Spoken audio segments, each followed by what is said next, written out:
71% of the Earth's surface is covered by marine waters. Of this vast area, it is estimated that 80% is not only completely unexplored, but at the moment there are not even detailed maps of it. We can safely say that we know more details about the surface of the moon than about the ocean depths of the Earth. And this makes the deep sea one of the last unexplored frontiers of our planet, places full of potential scientific discoveries and mysteries to solve. And there are truly many mysteries in the ocean depths, places that, if explored systematically, could rewrite a good part of our history. If this statement seems bold to someone, we're sure that after watching the video, they'll change their mind. Why? We will tell you the details of an incredible discovery that took place in the calm waters of the Mediterranean, and it gives a clear idea of how many things we still don't know about our past, and about how the history we know will most likely be rewritten in the coming years. Before we set off on this fascinating journey into the depths of the sea, as always, we invite you to subscribe to the channel to support our work and to not miss the upcoming videos. Hi! The absolute absurdity of this regular wall amazed me a little. I immediately realized that the formation in front of me, arranged so regularly, could not be of the same volcanic nature as the rest of the seabed in that place. These extraordinary words are from Captain Raimondo Bucher. For those who don't know him, it's necessary to quickly explain who he is, so that everyone can understand how authoritative his testimony is. Raimondo Bucher was born on January 25, 1912 in Fiume. At that time, the town was still part of the Austro-Hungarian Empire, but in 1924, it was annexed to the Kingdom of Italy. And it would remain so until World War II, when it changed its name to Rijeka and was definitively annexed by former Yugoslavia. And after its fall in the 1990s, it became a town in Croatia. The troubled history of the city of Fiume is emblematic of how human events have marked this territory in just a few years. And if all these upheavals happened in just a few decades, imagine all the changes that can take place in a territory over thousands of years of history. Today we will talk about a millennia-old story that is lost in the mists of time. And with that, we apparently wrap up this digression and return to our story. As we were saying, Bucher was born in 1912 in Fiume, and from a very young age he was set on a military career that would see him serve as a pilot in the Regia Aeronautica, the Air Force of the Kingdom of Italy, at least until World War II, when Bucher discovered his passion for the sea, and in particular for diving. This passion quickly made him one of the pioneers of underwater diving, and his feats and depth records would become known all over the world and fascinate an entire generation. But Bucher was also an exceptional underwater explorer. In 1956, during a reconnaissance flight over the Gulf of Naples, he noticed some mysterious structures beneath the waters of the Gulf. This led him to dive and discover the ancient city of Baia, a thriving town dating back to Roman times that, due to bradysism, a volcanic phenomenon caused by the rising and lowering of the ground, was submerged by the waters and forgotten. While this discovery received great attention and was well accepted by the scientific community, just a few years later, specifically in 1957, what Commander Bucher would discover would not have the same luck. In the summer of 1957, Bucher, together with his brother, dove into the waters near the island of Linosa. Linosa is a small island in the Mediterranean, located between Italy and the African continent. According to the captain's account, during the dive, the two men came across a real underwater wall, about 100 meters long, and made up of regularly squared blocks that dropped off to a depth of 60 meters. But the captain's discovery wasn't over yet. On the last day of diving, the two men came across something even more curious. A roughly human shape appeared before me. Upon closer inspection, I realized it was a kind of pharaonic idol, very crudely shaped.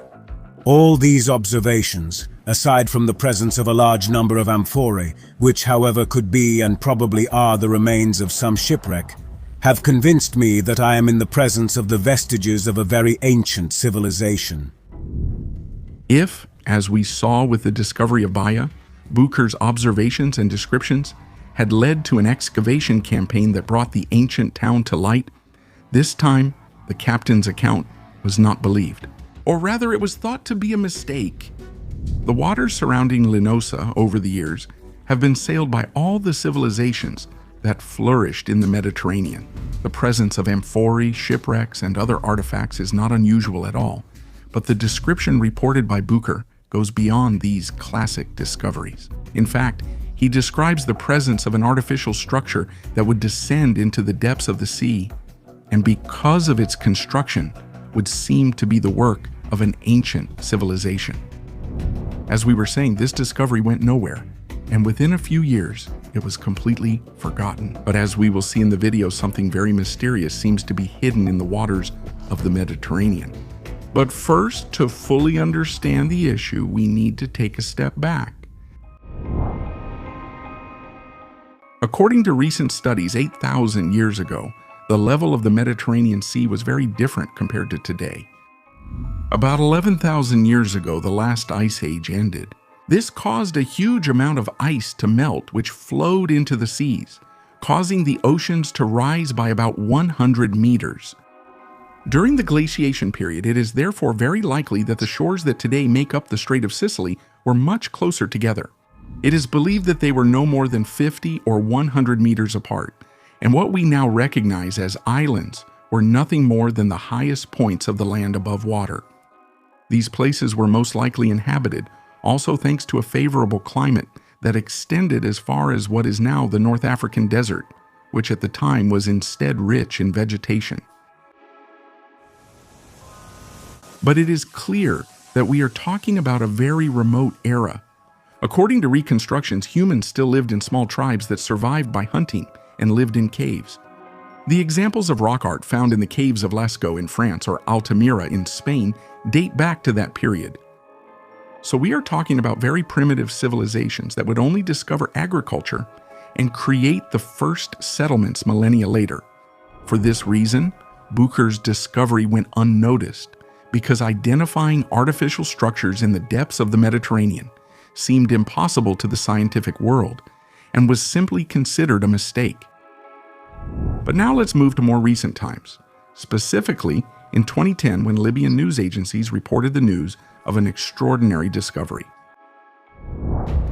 In fact, the Libyan Navy reportedly identified the remains of several buildings on the Mediterranean seabed at about 400 meters deep, which appeared to form an ancient urban network. The exact location was not revealed, but news leaked that some artifacts were brought ashore to be studied. Unfortunately, however, from 2010 until now, we have not had any more news about this extraordinary discovery. Also, due to the dramatic political and military situation the country found itself in after the fall of Muammar Gaddafi's regime, that led to years of violence and political and social instability. So is all that's left of this discovery just a few news agency reports?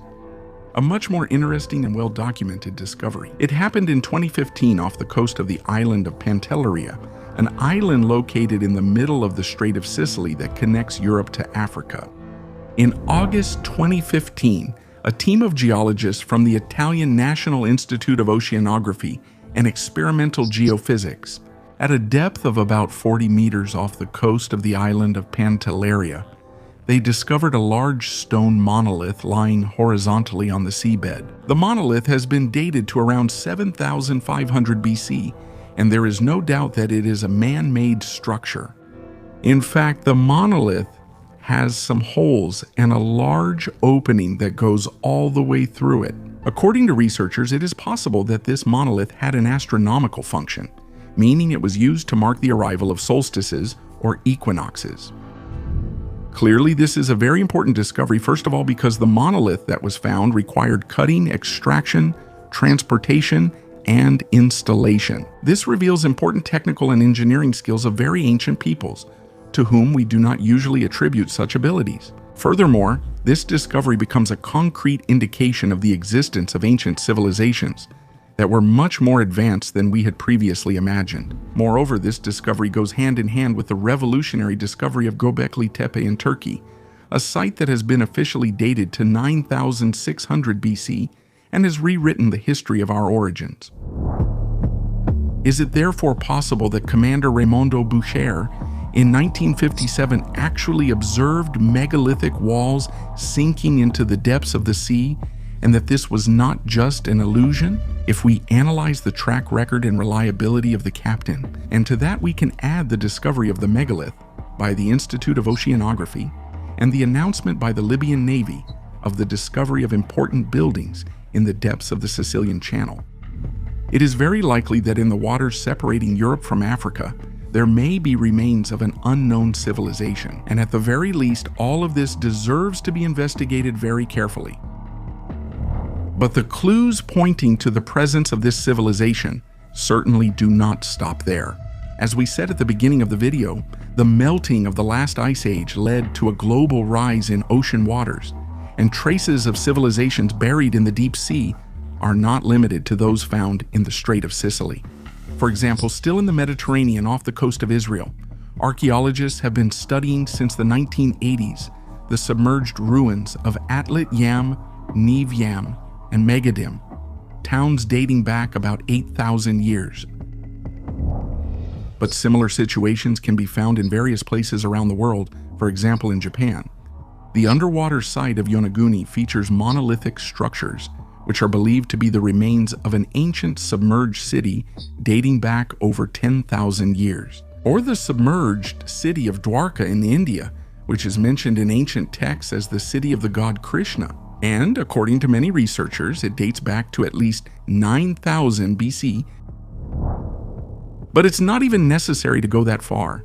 Just a few kilometers from the place where the megalith was discovered by the Institute of Oceanography and near the site of Bucher's testimony, we find the island of Malta, where its marvelous megalithic temples have been the subject of debate among researchers for years regarding their real age and origin. Or the cart ruts, mysterious parallel grooves carved into the limestone that seem to have been created by unknown heavy vehicles, of which we only know that they date back thousands of years. What about the discovery that took place in Malta during the excavations of the Hypogeum of Hal Saflieni, an underground complex dating back about 4,000 years, where, among numerous human remains, some dolichocephalic skulls were found. That is, with the classic elongated shape of the skull, and, as we've seen in previous videos, they are connected to many other sites around the world. In short, the ones we've quickly mentioned are just a few examples, but we could mention many others from different places and regions where there are a series of clues that can't be ignored and that all seem to point to the same very ancient story. Clearly, we will dedicate more in-depth videos to these places in the future, but for now, I think it's quite clear. How could analyzing just a very small area of the Mediterranean reveal a series of incredible discoveries, which can only be proof of how much of our past is completely beyond our understanding? There are certainly many doubts and questions, but we do have one certainty. A good part of our history lies on the seabed, places still unexplored that are just waiting to be discovered. Let us know in the comments what you think, and if you enjoyed the video, don't forget to subscribe to the channel to support our work and to not miss our upcoming videos. Until the next story,